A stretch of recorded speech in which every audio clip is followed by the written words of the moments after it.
ನಮಸ್ಕಾರ ಸ್ನೇಹಿತರೆ. ಪ್ರತಿದಿನ ನಾವು ಸತ್ತು ಬದುಕ್ತೀವಿ. ರಾತ್ರಿ ಮಲಗಿ ಬೆಳಗ್ಗೆ ಎದ್ದೇಳ್ತೀವಿ. ಎದ್ದು ಕೆಲಸ ಮಾಡೋದಕ್ಕೆ ನಮಗೆ ಸೋಮಾರಿತನ. ದಿನ ಆಫೀಸ್ಗೆ ಹೋಗ್ಬೇಕಂದ್ರೆ ಸಹ ಸೋಮಾರಿತನ. ಯಾವ ಕೆಲಸ ಮಾಡಬೇಕಂದ್ರೂ ಸೋಮಾರಿತನ. ಈ ಸೋಮಾರಿತನ ಬರೋದಕ್ಕೆ ಕಾರಣ ನಮ್ಮ ಒಂದು ಲೈಫ್ನಲ್ಲಿ ಯಾವುದೇ ರೀತಿ ಒಂದು ಗೋಲ್ಸ್ ಇಲ್ಲದೆ ಇರೋದ್ರಿಂದ ಲೈಫ್ನಲ್ಲಿ ಇರೋದರಲ್ಲೇ ಅಡ್ಜಸ್ಟ್ ಮಾಡಿಕೊಂಡು ಜೀವಿಸ್ತಾ ಇರ್ತೀವಿ ಅಷ್ಟೇ. ಪಕ್ಕದವರು ರಿಚ್ ಆಗಿ ಜೀವಿಸೋದನ್ನು ನೋಡಿ ಅಥವಾ ಕಷ್ಟ ಕಾಲದಲ್ಲಿ ಹಣ ಇಲ್ಲದೇ ಇರೋದ್ರಿಂದ ಬೇಕಾಗಿರೋದು ನಮಗೆ ಸಿಗದೇ ಇರೋದ್ರಿಂದ ನಾವು ಲೈಫ್ನಲ್ಲಿ ತುಂಬ ಕಷ್ಟಪಡಬೇಕಾಗಿತ್ತು. ನಾವು ಸಹ ಎಲ್ಲರಂತೆ ಚೆನ್ನಾಗಿರ್ತಾ ಇದ್ವಿ ಅಂತ ಕೆಲವೊಂದು ಬಾರಿ ಅಂದ್ಕೊಳ್ತೀವಿ. ಇವಾಗೂ ಮೀರಿದ್ದೇನಿಲ್ಲ. ನಾವು ಈ ಒಂದು ವಿಡಿಯೋನಲ್ಲಿ ಹೇಳ್ಕೊಳ್ಳೋ ಜಾಪನೀಸ್ ಟೆಕ್ನಿಕ್ನಿಂದ ನಮ್ಮ ಒಂದು ಲೈಫ್ನ ಯಾವ ರೀತಿ ಇಂಪ್ರೂವ್ ಮಾಡ್ಕೋಬಹುದು ಅಂತ ನೋಡೋಣ. ನಂಬರ್ 1, ಇಕಿಗಾಯಿ. ಇಕಿಗಾಯಿ ನಮ್ಮ ಒಂದು ಲೈಫ್ ಪರ್ಪಸ್ನ ತಿಳ್ಕೊಳ್ಳೋಕ್ಕೆ ಜಪಾನಿಯರು ಟೆಕ್ನಿಕ್ ತುಂಬ ಉಪಯೋಗ ಆಗುತ್ತೆ. ಜಪಾನಿಯರು ತುಂಬ ನಂಬ್ತಾರೆ, ನಾವು ಯಾವುದೋ ಒಂದು ಯೂನಿಕ್ ಪರ್ಪಸ್ನಿಂದಾನೇ ಈ ಒಂದು ಭೂಮಿ ಮೇಲೆ ಬಂದಿದ್ದೀವಿ. ಆ ಯೂನಿಕ್ ಪರ್ಪಸ್ ಈ ಒಂದು ಇಕಿಗಾಯಿ ಅದನ್ನು ಹುಡುಕೋದಕ್ಕೆ ನೀವು ಒಂದು ಪೆನ್ ತಗೊಂಡು 4 ಓವರ್ಲ್ಯಾಪಿಂಗ್ ಸರ್ಕಲ್ಸ್ನ ಬರೀರಿ. ಫಸ್ಟ್ ಸರ್ಕಲ್ನಲ್ಲಿ ಆ 3 ಕೆಲಸ ಬರೀರಿ, ಅಂದರೆ ನಿಮಗೆ ಯಾವ್ದು ಮಾಡೋದಕ್ಕೆ ತುಂಬ ಇಷ್ಟ ಅಂತ.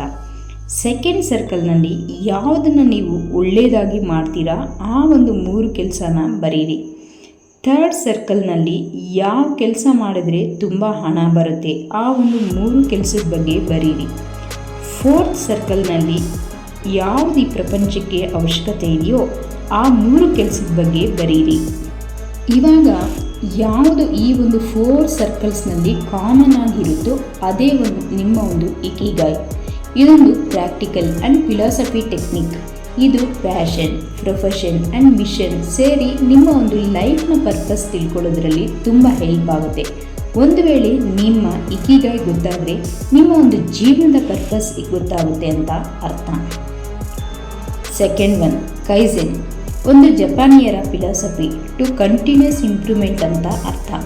ಇದು ನಮಗೆ ಏನು ಹೇಳುತ್ತಂದರೆ ಯಾವುದಾದ್ರೂ ಒಂದು ಕೆಲಸ ಮಾಡುವಾಗ ಸ್ಟೆಪ್ ಬೈ ಸ್ಟೆಪ್ ಚಿಕ್ಕದಾಗಿ ಇಂಪ್ರೂವ್ ಮಾಡ್ಕೊಂಡ ಹೋಗೋದ್ರಿಂದ ಎಷ್ಟು ದೊಡ್ಡ ಗೋಲ್ ಆದರೂ ಸರಿ ಸಾಧಿಸಬಹುದು ಅಂತ ಅರ್ಥ. ಈ ಟೆಕ್ನಿಕ್ನಿಂದ ನಿರೂಪಿಸಲಾಗಿದೆ.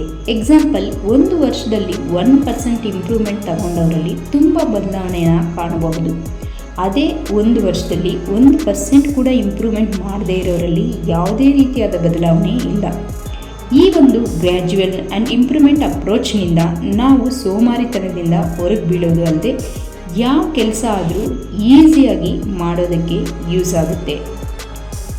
ಥರ್ಡ್ 1, ಶೋಶಿನ್. ಜೈನ್ ಆ್ಯಂಡ್ ಬುದ್ಧಿಸಮ್ನ ಕಾನ್ಫುಟ್ ಯಾವುದೇ ಒಂದು ಕೆಲಸವನ್ನು ಎಂಟಿ ಮೈಂಡಿಂದ ಅಂದರೆ ಬಿಗಿನರ್ ಮೈಂಡ್ನಿಂದ ಅಪ್ರೋಚ್ ಆಗೋದು ಅಂತ ಅರ್ಥ. ಯಾಕಂದರೆ ನಾವು ಚಿಕ್ಕ ವಯಸ್ಸಿನಲ್ಲಿ ಗಮನಿಸಿದಿರಲ್ಲ, ಯಾವುದೇ ಮಾಡೋದಕ್ಕೂ ಹಿಂದೇಟಾಕಲ್ಲ. ಯಾವುದೇ ಮಾಡಬೇಕನ್ಸುತ್ತೋ ಅದನ್ನು ಮಾಡೇ ಮುಗಿಸ್ತೀವಿ. ಇವಾಗಿನಿಂದ ಈ ಒಂದು ಕಾನ್ಸೆಪ್ಟನ್ನ ಫಾಲೋ ಮಾಡಿ. ಯಾವ ಕೆಲಸವನ್ನಾದರೂ ಸಹ ಮಾಡೋವಾಗ ಎಂಟಿ ಮೈಂಡ್ಸೆಟ್ನಿಂದ ಸ್ಟಾರ್ಟ್ ಮಾಡಿ. ಆ ರೀತಿ ಮಾಡೋದ್ರಿಂದ ಪ್ರಾಬ್ಲಮ್ಸ್ನ ತುಂಬ ಬೇಗ ನಾವು ಸಾಲ್ವ್ ಮಾಡೋಕ್ಕೆ ಸಾಧ್ಯ ಆಗುತ್ತೆ. ನಂಬರ್ 4, ಹರ್ ಅಚಿಬು. ಇದು ಜಪಾನಿಯರ ಪ್ರಿನ್ಸಿಪಲ್.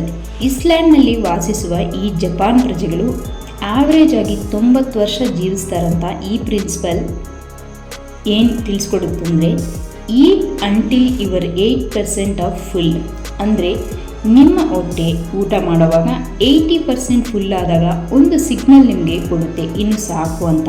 ಅಷ್ಟಿಗೆ ನೀವು ಸ್ಟಾಪ್ ಮಾಡೋದ್ರಿಂದ ದಿನಪೂರ್ತಿ ನೀವು ಎನರ್ಜೆಟಿಕ್ ಆಗಿ ಇರೋದಲ್ಲದೆ ನಿಮ್ಮ ಒಂದು ಸೋಮಾರಿತನವನ್ನು ಸಹ ಕಡಿಮೆ ಮಾಡುತ್ತೆ. ಇದರಿಂದ ಯಾವುದೇ ಕೆಲಸ ಆಗಲಿ ಈಸಿಯಾಗಿ ಮಾಡ್ತೀರಾ. ಟೂ ಮಚ್ ಊಟ ತಿನ್ನೋದ್ರಿಂದ ಲೇಜಿನೆಸ್ ಜಾಸ್ತಿ ಆಗುತ್ತೆ. ಯಾಕಂದರೆ ನೀವು ತಿಂದಿರ್ತಕ್ಕಂಥ ಫುಡ್ನ ಡೈಜೆಷನ್ ಮಾಡೋದಕ್ಕೆ ನಿಮ್ಮ ಒಂದು ಬಾಡಿ ತುಂಬ ಟಯರ್ಡ್ ಆಗುತ್ತೆ. ಯಾವುದೇ ಕೆಲಸ ಮಾಡಬೇಕನ್ಸಲ್ಲ. So eat only 80% of food. ನಮ್ಮ ಒಂದು ಆಯುರ್ವೇದಗಳಲ್ಲಿ ಸಹ ಹೇಳ್ತಾರೆ, ಮಿತವಾದ ಊಟ ಹಿತವಾದ ಆರೋಗ್ಯ ಅಂತ. ನಂಬರ್ 5, ವಾಬಿ ಸಾಬಿ ಅನ್ನೋದು ಒಂದು ಎಂಕರೇಜ್ಮೆಂಟ್. ಈ ಪ್ರಪಂಚದಲ್ಲಿ ಯಾರೂ ಪರ್ಫೆಕ್ಟ್ ಅಲ್ಲ, ಎಲ್ಲರೂ ಮಿಸ್ಟೇಕ್ ಮಾಡ್ತಾರೆ. ಆ ತಪ್ಪುಗಳಲ್ಲಿ ಸಹ ಒಳ್ಳೆಯದನ್ನು ನೋಡ್ಕೋಬೇಕು ಅಂತ ಈ ಒಂದು ವಾಬಿ ಸಾಬಿ ಹೇಳುತ್ತೆ. ಈ ಸಿಂಪ್ಲಿಸಿಟಿಯಿಂದ ಹ್ಯಾಪಿಯಾಗಿರೋದಲ್ಲದೆ ಯಾವುದೇ ಒಂದು ಪ್ರೆಷರ್ ಫೀಲ್ ಆಗೋದಿಲ್ಲ, ಮೋಟಿವೇಟೆಡ್ ಆಗಿ ಸಹ ಇರ್ತೀವಿ. So take action without fearing failures. Number 6 ಪ್ರೊಮೊಡೋರೋ. ಇದು ಮೊದಲು ಜಪಾನಿನಲ್ಲಿ ಯೂಸ್ ಮಾಡಿಲ್ಲ, ಮೊದಲು ಇದನ್ನು ಇಟಲಿಯಲ್ಲಿ ಯೂಸ್ ಮಾಡಿದರು. ಇವಾಗ ಈ ಒಂದು ಟೈಮ್ ಮ್ಯಾನೇಜ್ಮೆಂಟ್ ಮೆಥಡ್ನ ಜಪಾನ್ನಲ್ಲಿ ಹೆಚ್ಚಾಗಿ ಯೂಸ್ ಮಾಡ್ತಾರೆ. ಈ ಒಂದು ಟೈಮ್ ಮ್ಯಾನೇಜ್ಮೆಂಟ್ ಅನ್ನೋದು ನೀವು ವರ್ಕ್ ಮಾಡುವಾಗ ಎವ್ರಿ 25 ಮಿನಿಟ್ಸ್ ಒಂದು ಬಾರಿ ಬ್ರೇಕ್ ತಗೊಳ್ಳೋದ್ರಿಂದ ನಿಮ್ಮ ಒಂದು ಮೈಂಡ್ ರಿಫ್ರೆಶ್ ಆಗುತ್ತೆ, ನಿಮ್ಮ ಒಂದು ವರ್ಕ್ನ ಪ್ರೊಡಕ್ಟಿವಿಟಿ ಸಹ ಹೆಚ್ಚುತ್ತೆ. ಇದರಿಂದ ನೀವು ಯಾವುದೇ ಒಂದು ಕೆಲಸವನ್ನು ಸಹ ಫೋಕಸ್ನಿಂದ ಮಾಡಬಹುದು. ನಂಬರ್ 7 ಗಮನ. ಮೀನ್ಸ್ ಯಾವುದೇ ಕೆಲಸ ಮಾಡುವಾಗ ಪೇಷನ್ನಿಂದ ಇರಬೇಕು. ನಾವು ಮಾಡೋ ಕೆಲಸದ ಮೇಲೆ ನಮ್ಮ ದೃಷ್ಟಿ ಗಮನ ಇರಬೇಕು. Focus on the process. ಆ ಪ್ರಾಸೆಸ್ನಲ್ಲಿ ಎಲ್ಲನೂ ನಮಗೆ ಅನುಕೂಲವಾಗೇ ಇರಲ್ಲ, ಚಾಲೆಂಜಸ್ನ ಸಹ ಫೇಸ್ ಮಾಡಬೇಕಾಗುತ್ತೆ, ನಾವು ಹೋರಾಡಬೇಕಾಗುತ್ತೆ. ಯಾವಾಗ ನೀವು ನಿಮಗೆ ಇಷ್ಟ ಆಗೋ ಕೆಲಸನ ಮಾಡೋದಕ್ಕೆ ಶುರು ಮಾಡ್ತೀರೋ ತುಂಬ ಅಡೆತಡೆಗಳು, ಫೇಲ್ಯೂರ್ಸ್ ಎದುರಾಗುತ್ತೆ. ಅವುಗಳನ್ನೆಲ್ಲ ಸಹ ನಾವು ಫೇಸ್ ಮಾಡಬೇಕಾಗಿ ಅವಶ್ಯಕತೆ ಆಗುತ್ತೆ. ಸೊ ನೋಡಿದ್ರಲ್ಲ ಸ್ನೇಹಿತರೆ, ಈ ಒಂದು ವಿಡಿಯೋನಲ್ಲಿ ತಿಳಿಸ್ಕೊಟ್ಟಂಥ ಟೆಕ್ನಿಕ್ ನಮ್ಮ ಒಂದು ಲೈಫ್ನಲ್ಲಿ ಯೂಸ್ ಮಾಡಿಕೊಂಡ್ರೆ ಯಾವ ರೀತಿ ಒಂದು ನಮ್ಮ ಲೈಫ್ನಲ್ಲಿ ಲೇಸಿನೆಸ್ನ ದೂರ ಮಾಡ್ಬೋದು ಅಂತ. ನಿಮಗೆ ಇನ್ನೂ ಹೆಚ್ಚು ಇನ್ಫಾರ್ಮೇಷನ್ ಬೇಕು ಅಂದರೆ ಇಕಿಗಾಯ್ ಅನ್ನೋ ಒಂದು ಬುಕ್ನ ಸಹ ಸಿಗುತ್ತೆ. ಆ ಒಂದು ಬುಕ್ ತಗೊಂಡು ಸಹ ನೀವು ಓದಿ ಇನ್ನೂ ಹೆಚ್ಚಾಗಿ ತಿಳ್ಕೊಬಹುದು. ಈ ಒಂದು ಮಾಹಿತಿ ನಿಮಗೆ ಇಷ್ಟ ಆದರೆ ದಯವಿಟ್ಟು ವಿಡಿಯೋಗೊಂದು ಲೈಕ್ ಕೊಡಿ ಹಾಗೂ ಚಾನಲ್ನ ಸಬ್ಸ್ಕ್ರೈಬ್ ಮಾಡಿ. ನಿಮ್ಮ ಎಲ್ಲ ಸ್ನೇಹಿತರಿಗೂ ಶೇರ್ ಮಾಡಿ. ಧನ್ಯವಾದ.